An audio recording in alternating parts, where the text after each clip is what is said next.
So, hey guys, we're here for another edition of Ellehcor Tea and Coffee, and I'm sitting here with Laurence Hobbs from the SAFO Music Group, and we've actually known each other for quite some time, and it'd be really great just to get a perspective from him from the music industry and just what it's like being over here. Yes, so how are you, my dear? I'm really good on a Monday morning. Yes. Lovely spring, summer morning. Yeah, so I'm feeling all good. Fantastic. So we've known each other for some time. Quite a few years, I think I've known you from Pop Show many moons ago. Pop Show, that indeed, used to do. yeah. And so what got you excited about wanting to work with up-and-coming talent? Oh, my goodness. So my background, I mean, as a kid, I loved music, of course. I was in the school band. And over the years, I discovered a passion for writing songs and working with artists. Right. And I started off in my little flat with a tiny little 4-track recorder, working literally 20, 30, 40 artists. Yeah. And I really enjoyed the writing process, but more importantly, I enjoyed their journey.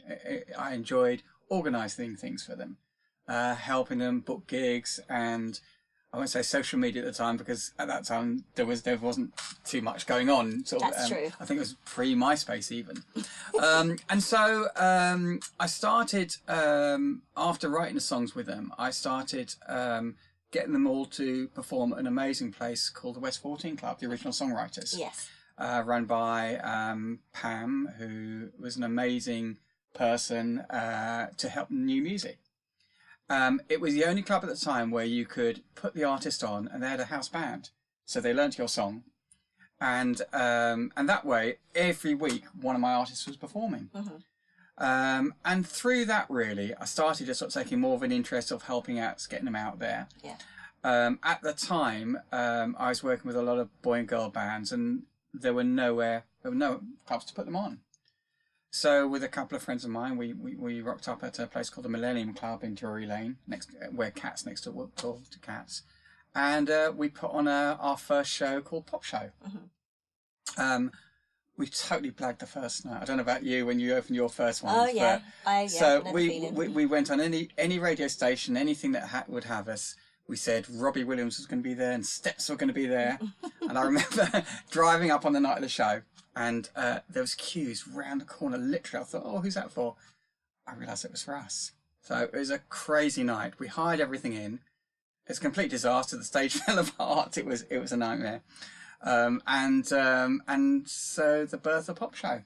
And we started off every week, then went every month, and then went on through that to do event by event and running it pretty successfully. Yes, I mean, I came to some of the pop shows and with Sam, as you know, my partner in crime. And funny enough, it was actually going to that we started, doing stuff with live music, and that sort of influenced us, I would say, to do the birth of our own pop showcases, because we realised, other than yourself, there was nobody was doing that, because it was all very singer-songwriter based. Absolutely. So, I mean, that's fantastic. And also, I'm always from the school of sort of Andy Warhol of, 10, 15 minutes of fame. And when I used to see acts, like you have a passion for music, after song 6 or 7, as much as I loved the act, I was a bit bored. Yes. So I always liked the idea, 2 or 3 songs, on with the next. Just which is what pop should be. Exactly. Here now, gone the next. No, definitely. And I won't pretend that singing talent was amazing,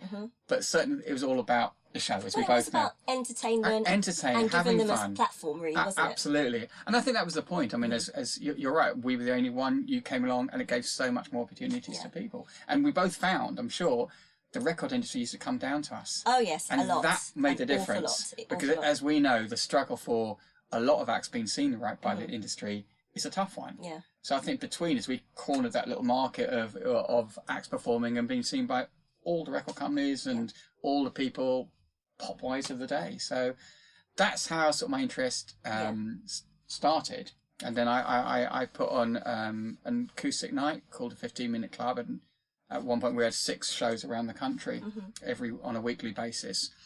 And so, like yourself, just a passion for music and helping acts. So what made you transition from doing the showcases into setting up a studio and working with artists from more of a development side of things?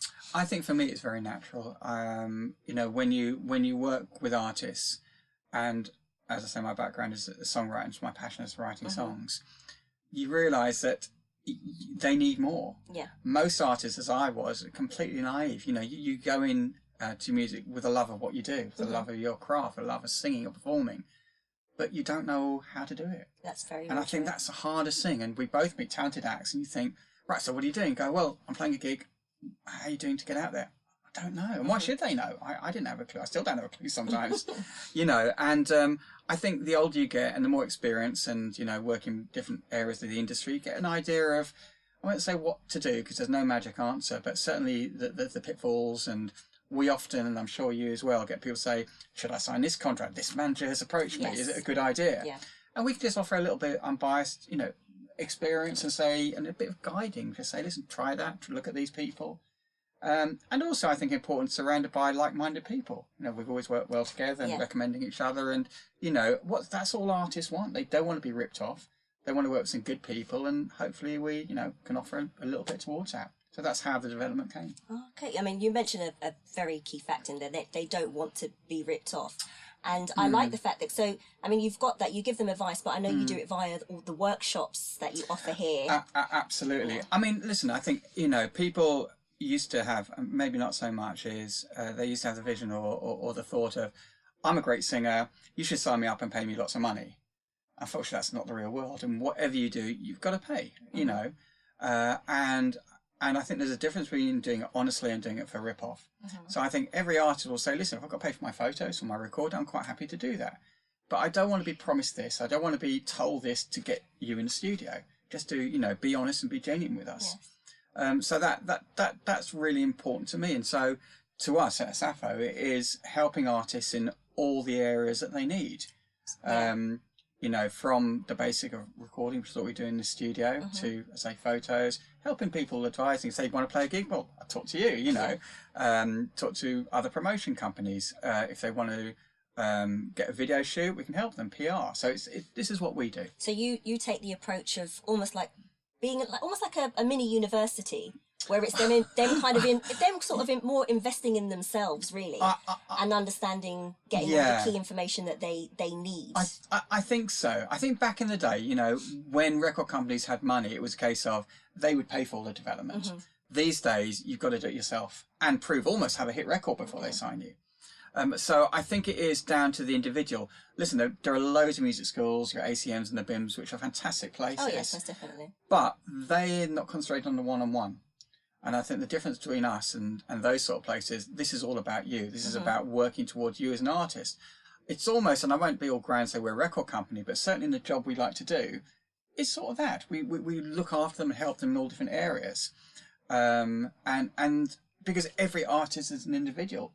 No, you know, if you go to your BIMs and all the rest of it, you're with 20, 30, 40 people, other people who are all amazing, but you might not necessarily be able to do your own EP, your own album, your own one-on-one, and this is where we stand.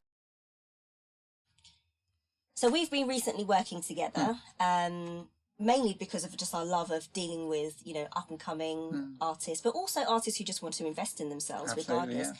But lately with the Coffee Music Project. So tell us a bit about the artists that we've had here from the Coffee Music Project. And oh my goodness, we've had, we're really pleased to be involved in that. I think it's such a worthwhile project. I said before to someone, you know, there's a real connection between music and charity. You know, it's almost, I won't say have and have nots, but certainly people giving back is really, really important. So we sponsored it last year and doing it this year, and we had two fantastic acts, Daisy Chute, who was amazing, and the Bandit guys, Bandits on the Run, who again, 3-piece American act, who are very much bit mamas and papas in terms of the harmonies and such a vibrancy and individuality. They were just a joy to work with, and it's nice, you know, nice following how well they do and how talented they are. So it's been, the connection and involvement has been absolutely fantastic for us. And that's really good. I mean, we really do value having your support. I mean, well, what do you feel? So it's quite interesting because competitions does tend to conjure up a whole plethora of thoughts with people. So, I mean, you mentioned you thought that this was, you know, quite a nice thing to do. But in general, what's your feeling on competitions? We get involved in a few competitions. but not so much as a coffee music project because, you know, very, very honestly, the standard acts are incredible. You know, I think every competition, you know, competition in a way, music isn't a competition, you know, and it's how do you judge one against the other, you know, but for artists, I think it's a good focal point. It's a good thing to do. Again, not for the competition element, but for performing in front of industry people, in performing into great places, great venues. So I think they're all valid, but the standard of the Coffee Music Project is exceptional. I mean, I did the one the other day, as you know. The first preliminary round, yes. Yeah. And it got to the point, I was talking to my co-judge, and I think there were 5 acts so far, and we put our winners. Then the 6th came on, I thought, oh God, they've got to go in there. Then the 7th came on, it was better than the other one. and really, it's in a way, it's such a pleasure to see such great music coming through. And that's the excitement now for me, you know, and I think the Coffee Music Project, in terms of the standard, my goodness, any one of those acts could do ever so well and should do well. Yes. So I think our involvement is just a pleasure for me. And there are lots of other competitions and they're all valid in their own way. But in terms of the standard, I don't think anything surpasses the Coffee Music Project, just on the competition level. Oh, that's really good to hear. That's true. I know there's a lot of work that does go into ensuring that, you know, that great standards are chosen. Obviously, we don't want to make it such that it becomes, it seems like it's just too high profile in terms of the artists that are applying, so it deters people from wanting to take part. I don't think it's about that at all. I just think... I think, listen, there are different competitions for different sort of acts, you know, and I think the variety of acts is fantastic. You know, I think that's really important. You can see every genre of music. It's very accessible and it's friendly and you know, without advertising yourself, everyone should go for it because, you know, just for the professionality involved, and as well as the cause, which we can talk about later, but certainly from a musical point of view, it's very inclusive. But the acts for me, the standard is incredible. So, okay, so we've had a look at that. We've seen, you know, what your thought. I now have to say, I mean, I remember watching you on the night of the preliminary rounds. I think you were judging with Martin. Was it Martin West? Yeah, it was Martin. Yeah. And we were, I was watching just both of you at points, just putting your head in your hands. It was exactly that. Yeah. Honestly, and the last acts especially, and I was saying, please make not the last act not good. Please make them rubbish. And it was my favourite act of the night. Yeah. You know, so again, and that's beautiful because you're just hearing music. That's what it's about. It's not a competition, as I said. It's about, oh my God, I love what you're doing. This is it. You know, and that's the important thing. Yeah. I mean, when you heard that the acts themselves was one of the main criteria of the competition, I know it wasn't essential in the preliminary rounds, but they have to write a song specifically about London. Yeah. What did you think about them having to do that? It's a tough one. I've written a song about London. It's nowhere near as good as any of the others. You can only say the same things, you know, a certain amount of times. And it's like New York. How many New Yorks have there been? Yeah. But actually, the originality that a few of them did was really good. And thinking about lyrics a different way. So it's a really nice challenge because obviously London encompasses everything, you know, that famous saying of Samuel Pepys, you know, if you're tired of London, you're tired of life, you know. And I think, it was really interesting to see how they approach that. So really imaginative and some great lyrics and great ways of thinking about London and the whole subject. Most definitely. So I mean, going back to that, I mean, the last song, which has now been completely, I think, mastered and been released, which was London's on Fire by Daisy Chute. I mean, what were your thoughts on that? I mean, for me, I just thought it was just an incredible song. Absolutely. And absolutely. How did you feel about when you heard that was the one that you had to record in the studio? Incredible. I mean, you know, a studio, I wasn't, I think one of the other producers did the session, I think I did the other guys, but listening and walking the session, again, great songwriting, great lyrics, makes you think, you know, evocative. And musicality, you know, it's just from a studio point of view, you want to get great people, and the song itself as a songwriter, great song. Yes. Really, you know, I couldn't compliment it any higher. Very powerful. Very powerful, exactly. And a quality artist again, you know, which says everything. So yeah, she really is, and she's done actually some amazing things for the competition. And I mean, going back to that, you know, she's helped generate more awareness for Project Waterfall. Yeah. Now, you know, how did you feel when you sort of knew that this was all linked in with a charity and specifically Project Waterfall? Absolutely. I mean, the charity itself, you know, there are lots of worthwhile charities, but actually something so simple and so basic as water is when you think about it, incredibly vital. I don't mean not patronising or pious about it, but just something so simple, which is so important. Exactly. And that's all I can say. You know, it's I can't begin to comprehend the life of the people over there, but any small way that it can help, it's got to be a good thing. Oh, most definitely. And look, we're sitting here drinking tea and coffee. Yeah, we are indeed. So there we go. We couldn't have it without water, no, right? absolutely. So, yes, absolutely vital. Absolutely vital. Yeah. Things we take for granted. Totally. So what's the next fun thing or interesting thing coming up for the wonderful SAFO Music Group? Oh, goodness. I think the lovely thing for us is when we have an artist on working with us and they come in with an idea or come in with a vision and then working with our producers, and you see over the months them creating it and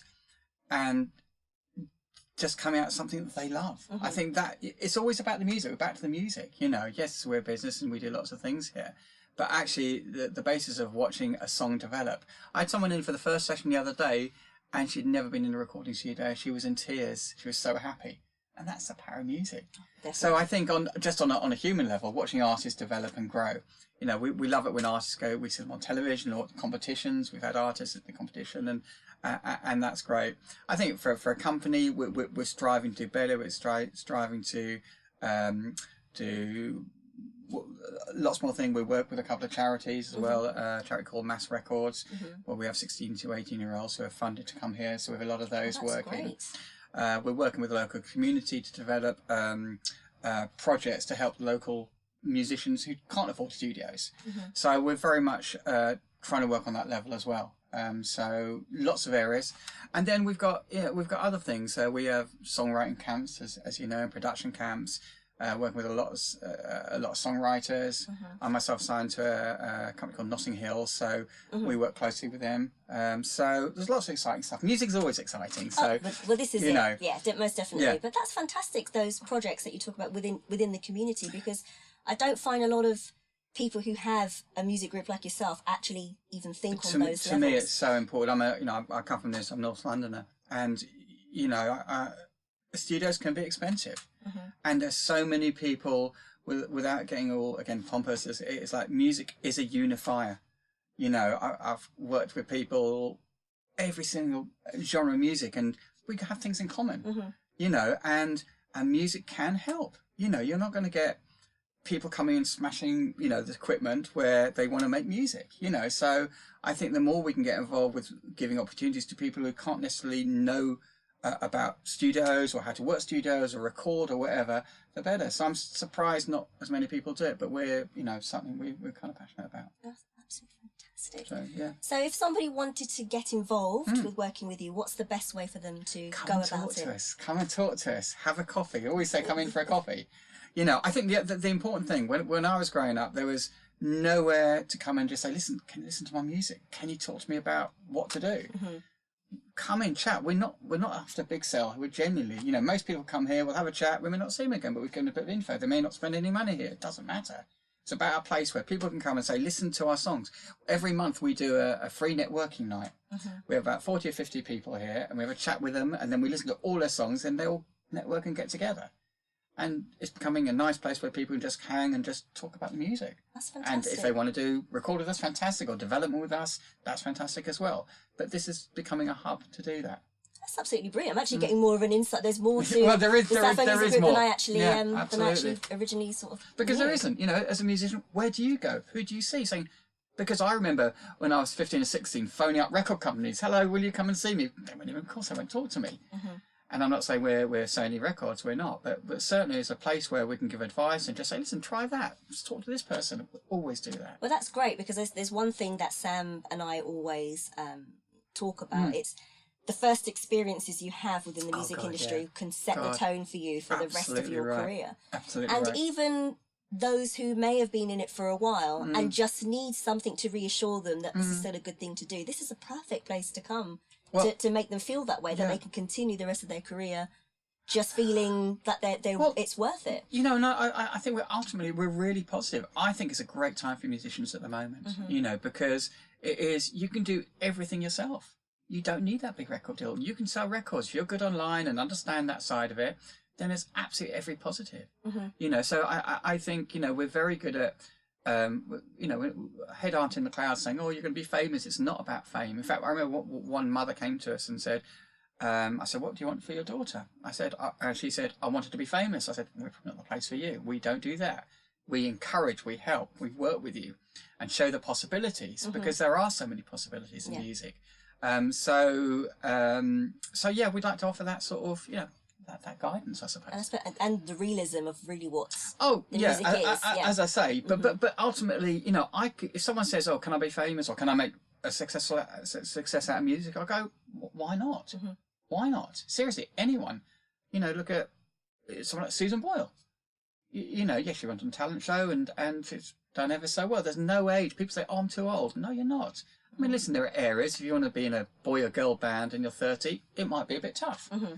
But, you know, I think understanding the genre, understanding what you can do, there's so many possibilities. Yes.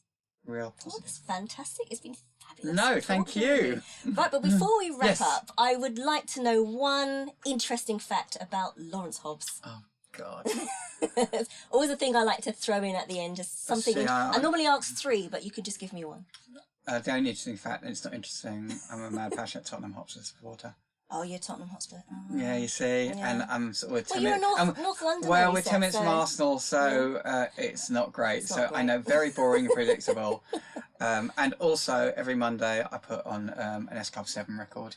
Oh wow! What do you go for specifically? Bring it back. Bring it back. Yeah, great song. And that just inspires you for a Monday morning. That just inspires. Everyone hates me. They're all cool indie and dance people, but I love my cheesy pop. Oh, you know what? There's nothing wrong in that. And if it gets you feeling great about your day, what is wrong with it? That's fine, but What's wrong with it? Well, that's on my argument. But talk to everyone else here. So, yeah. Perfect. Well, it's been a pleasure talking with you. No, thank you ever so much. Yeah, we'll definitely catch up again and find out a lot more about what's going on later on. Absolutely. And we'll be back to see what's going to be happening with the next winner of the London Coffee Music Project. I can't wait. I'm really excited. Oh, me too. Really excited. Me too. So any one of those people I've seen. So right, guys, so we've just had an amazing talk. Well, not we. I have just had an amazing talk with Laurence Hobbs at the SAFO Music Group here. And if you do want to find out more information about them, do go on to their website. We'll have the links up and you can, just as he said, quite nicely pop in and have a beautiful chat with them all about stuff. And a cup of coffee. And a cup of coffee. Or tea. Take care.